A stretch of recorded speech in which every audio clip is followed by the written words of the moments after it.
سورہ بقرہ کی آیت نمبر 224 سے اللہ تعالیٰ فرماتے ہیں، اور اللہ کے نام کو اپنی قسموں میں اس غرض سے استعمال نہ کرو کہ اس کے ذریعے سے تم نیکی نہیں کرو گے، اور تقویٰ کے کاموں اور لوگوں کے درمیان میں صلح صفائی کرانے کے کاموں میں اب تم حصہ نہیں لوگے، جبکہ اللہ تعالیٰ کی ذات سننے والی بھی ہے اور جاننے والی بھی ہے۔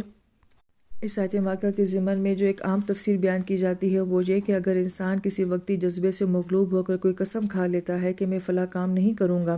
اور خاص طور پہ یہ کہ میں کوئی نیک کام نہیں کروں گا، جیسے کہ حضرت عائشہ رضی اللہ تعالیٰ عنہا کے اوپر جو الزام لگایا گیا تھا اس میں حضرت مصطح رضی اللہ تعالیٰ عنہ بھی شامل تھے، تو آپ نے یہ قسم کھا لی تھی ابو بکر صدیق رضی اللہ تعالیٰ عنہ نے کہ آئندہ سے میں ان کی مالی مدد نہیں کروں گا۔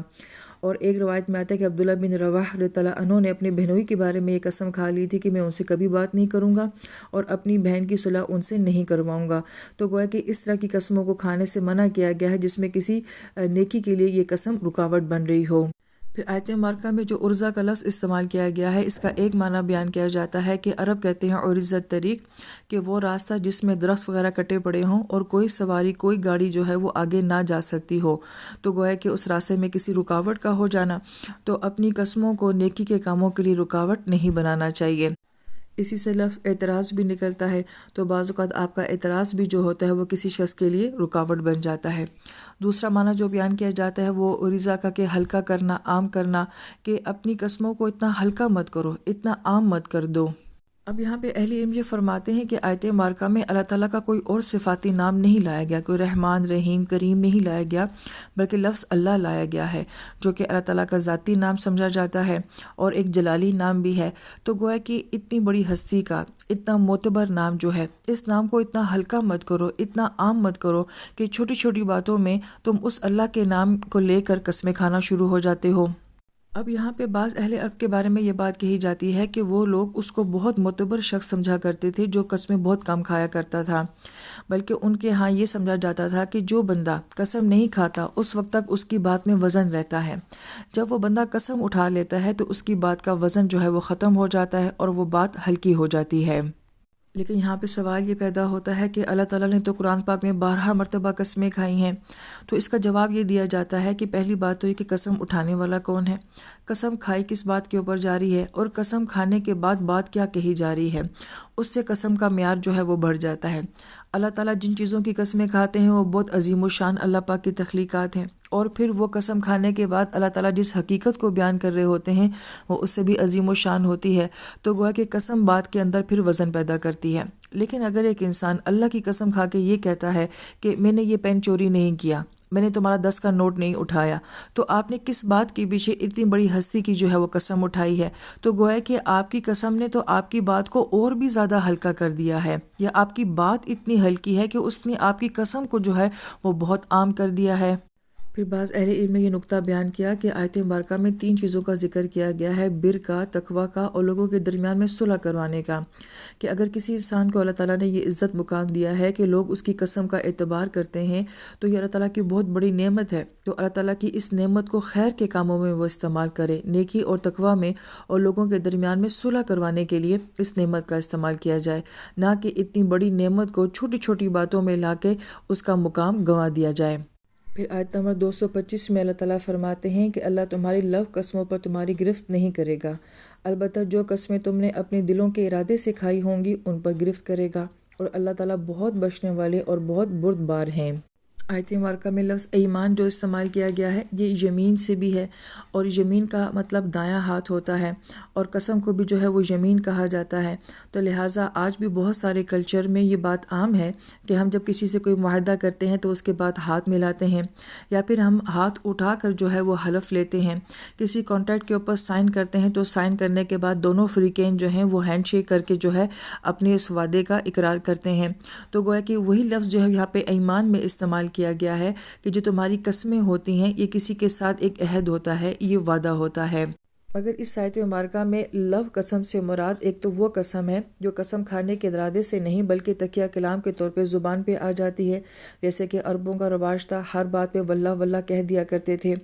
یہ بھی ایک طرح کی لو قسم ہوتی ہے۔ اسی طرح بعض اوقات انسان ماضی کے کسی واقعے پر قسم کے ارادے سے ہی قسم کھاتا ہے، لیکن اس کے اپنے خیال کے مطابق وہ قسم صحیح ہوتی ہے، اس کو جھوٹ بولنے کا ارادہ نہیں ہوتا ہے، لیکن اس کو بعد میں معلوم ہوتا ہے کہ جو بات وہ قسم کھا کے کہہ رہا ہے وہ حقیقت میں صحیح نہیں تھی، تو گویا کہ ایسی قسم بھی لف قسم ہوتی ہے، تو آیت یہ کہہ رہی ہے کہ اس قسم کی لف قسموں کے اوپر اللہ تعالیٰ انسان کی پکڑ نہیں کرتے ہیں۔ لیکن پھر کون سی قسمیں ہوتی ہیں جن کے اوپر مواخذہ ہوتا ہے؟ تو اس کو اگلی آیت مبارکہ میں بیان کیا گیا کہ جو لوگ اپنی بیویوں سے ایلا کرتے ہیں، یعنی کہ ان کے پاس نہ جاننے کی قسم کھا لیتے ہیں، ان کے لیے 4 مہینے کی مہلت ہے، چنانچہ اگر وہ قسم توڑ کر رجوع کر لیں تو بے شک اللہ تعالیٰ بھی بہت بخشنے والے اور بہت مہربان ہیں۔ اس آیت مبارکہ میں جو عربوں کا ایک ظالمانہ طریقہ جو رائج تھا کہ وہ یہ قسم کھا لیا کرتے تھے کہ اپنی بیوی کے پاس نہیں جائیں گے، لہٰذا وہ بیوی غیر معین مدت تک کے لیے لٹکی رہتی تھی، نہ اس کو بیوی کے کسی قسم کے کوئی حقوق ملتے تھے، نہ کہیں وہ اور شادی کر سکتی تھی، تو ایسی قسم کو ایلا کہا گیا ہے۔ آیت میں قانون یہ بتایا گیا ہے کہ اگر کوئی شخص کر بھی لیتا ہے تو 4 مہینے کے اندر اندر اس کو اپنی قسم توڑنی پڑے گی، کفارہ ادا کرے گا، تو دوبارہ سے وہ میاں بیوی کے تعلقات ان کے بحال ہو جائیں گے۔ لیکن اگر 4 مہینے تک اس نے اپنی قسم نہیں توڑی تو پھر بیوی اس کے نکاح سے نکل جائے گی۔ لہٰذا پہلے وقتوں میں لوگ اس طرح کی قسمیں کھا لیا کرتے تھے۔ آج قسمیں تو نہیں کھائی جاتی، ایلا تو نہیں کیا جاتا ہے،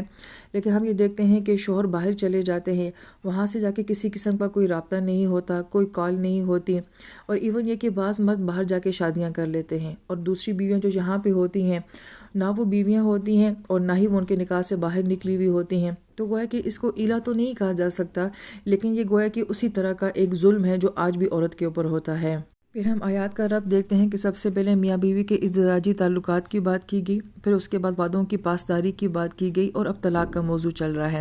کیونکہ سب سے بڑا وعدہ جو ہوتا ہے وہ میاں بیوی کے تعلق میں ہوتا ہے، اور اس وعدے کو جس چیز سے توڑا جاتا ہے اس کو طلاق کہا جاتا ہے۔ لہٰذا اگلی آیت مبارکہ میں اللہ تعالیٰ فرماتے ہیں کہ اگر انہوں نے طلاق ہی کی ٹھان لی ہو تو بھی اللہ تعالیٰ سننے والے اور جاننے والے ہیں، اور جن عورتوں کو طلاق دے دی گئی ہو وہ 3 مرتبہ حیض آنے تک اپنے آپ کو انتظار میں رکھیں گی، اور اگر وہ اللہ پر اور آخرت کے دن کے اوپر ایمان رکھتی ہوں تو ان کے لیے حلال نہیں ہے کہ اللہ نے ان کے رحم میں جو کچھ بھی حمل سے یا حیض سے پیدا کیا ہے اسے چھپائیں۔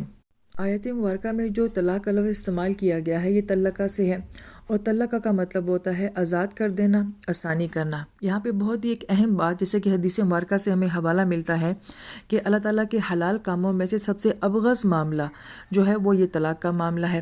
یہاں پہ بعض علماء کرام یہ فرماتے ہیں کہ اس حدیث مبارکہ کے بارے میں ایک قول ہمیں یہ ملتا ہے کہ یہ مرسل حدیث ہے، درمیان میں ایک صحابی جو ہیں وہ مس ہیں، لہٰذا اس لیے وہ اس کو اتنا قبول نہیں کرتے ہیں۔ لیکن یہ بھی ساتھ ساتھ کہا جاتا ہے کہ اگر اس حدیث مبارکہ کو بہت سارے علماء کرام قبول بھی کر لیتے ہیں تو سوال یہ اٹھایا جاتا ہے کہ طلاق اللہ تعالیٰ کے حلال کاموں میں سے ایک حلال کام ہے، اور پھر اس کا معنی کیا ہے کہ آسانی کرنا، آزاد کر دینا، تو گویا کہ جس کام کو حلال بھی کہا جائے اس کام میں آسانی بھی ہو تو گویا کہ وہ پھر ابغض کیسے ہو سکتا ہے۔ لہٰذا وہ اہل علم یہ فرماتے ہیں کہ صحابہ کرام نے بھی طلاقیں دی تھیں اور صحابیات کو بھی طلاقیں ہوئی تھیں۔ اس کا مطلب ہے کہ طلاق کا معاملہ جو ہے یہ کوئی ابغض نہیں ہے، اس میں کوئی برائی نہیں ہے، یہ ایک حلال کام ہے، اور اگر اس کام کو عزت کے ساتھ اور آسانی کے ساتھ کیا جائے تو اس معاملے میں کوئی قباحت نہیں ہے۔ یہ اللہ پاک کی طرف سے ایک طرح کا راستہ ہے کہ اگر 2 فریقین کے درمیان میں نہیں بنتی ہے تو وہ اپنی زندگی کو اس راستے کے ذریعے آسان کر سکتے ہیں، تو اس کے اندر بھی آسانی والا معاملہ ہے، عزت والا معاملہ ہے۔ اگر اس کو خوش اسلوبی کے ساتھ کیا جائے تو گویا کہ اس معاملے سے نفرت نہ کی جائے، اگرچہ ہم اس کا تقاضا نہیں کرتے، اس کو چاہتے نہیں ہیں کہ کسی گھر میں ایسا ہو، لیکن اگر ایسی نوبت آ جائے تو گویا کہ یہ اللہ تعالیٰ کا ایک حلال معاملہ ہے، اور حلال میں کبھی بھی کوئی برائی نہیں ہو سکتی ہے۔ پھر طلاق سے پہلے جو ایک سوچ ہمیں دی گئی ہے کہ وہ نکاح ایک طرح کا ہمارا باہمی معاہدہ ہوتا ہے مرد اور عورت کے درمیان میں۔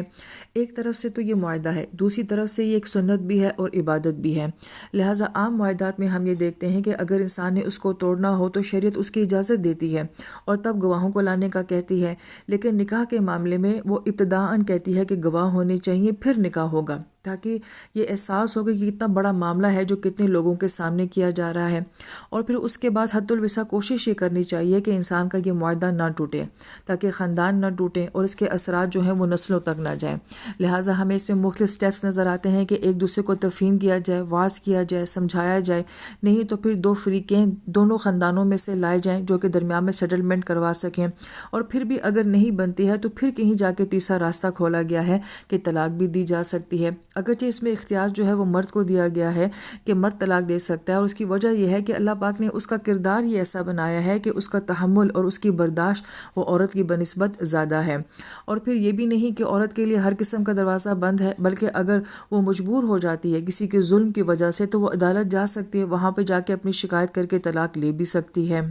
پھر طلاق دینے کے معاملے میں بھی یہ کنڈیشن رکھی گئی ہیں کہ غصے میں نہیں دینا ہے، ایک وقت میں نہیں دینا ہے، حیض میں نہیں دینا ہے، 3 طہر میں طلاقیں دینا ہے۔ اور اس کی وجہ کیا ہے کہ عموماً طلاقیں جو ہوتی ہیں وہ جذبات اور غصے کی وجہ سے ہوتی ہیں، تو گویا کہ 3 مہینے تک انسان کا غصہ ٹھنڈا ہو جاتا ہے، اس کو سمجھ آ جاتی ہے، درمیان میں لوگ مل کے صلح صفائی کروا لیتے ہیں، تو انسان بہت بڑے غلطی کو یا بہت بڑا سٹیپ جو ہے وہ ایک دم نہ اٹھائے، بلکہ اس میں تحمل ہونا چاہیے۔ تو گویا کہ ایک طرح سے طلاق کو روکنے کا یہ ایک نظام اور سسٹم دیا گیا ہے۔ لہٰذا رشتے جڑے رہنے چاہیے، خاندان مضبوط رہنے چاہیے، میاں بیوی کا تعلق جیسے بھی ہو اس کو آپس میں برقرار رکھنے کی حد الوسع کوشش کرنی چاہیے۔ یہی وجہ ہے کہ ہمیں حدیث مبارکہ میں اتنے فضائل نظر آتے ہیں کہ ایک دوسرے کو معاف کر دینا، صلح میں پہل کر لینا، یہ سب فضائل کیوں سنائے گئے ہیں کہ انسان جو ہے اس عمل سے بچا رہے۔ اور قرآن بار بار کہتا ہے کہ تقویٰ کا معیار رکھو، تو گویا کہ حد الوسع اس رشتے کو برقرار رکھنے کی کوشش کرنی چاہیے۔ لیکن اگر کہیں یہ نوبت آ ہی جائے کہ طلاق دینی پڑ جائے یا لینی پڑ جائے، تو پھر اس عمل کو اتنا بھیانک نہیں بنانا چاہیے، اتنا ذلت امیز نہیں بنانا چاہیے۔ آنے والی آیات میں بتایا جائے گا کہ رشتے توڑے بھی جاتے ہیں تو کس معیار کے ساتھ توڑے جاتے ہیں۔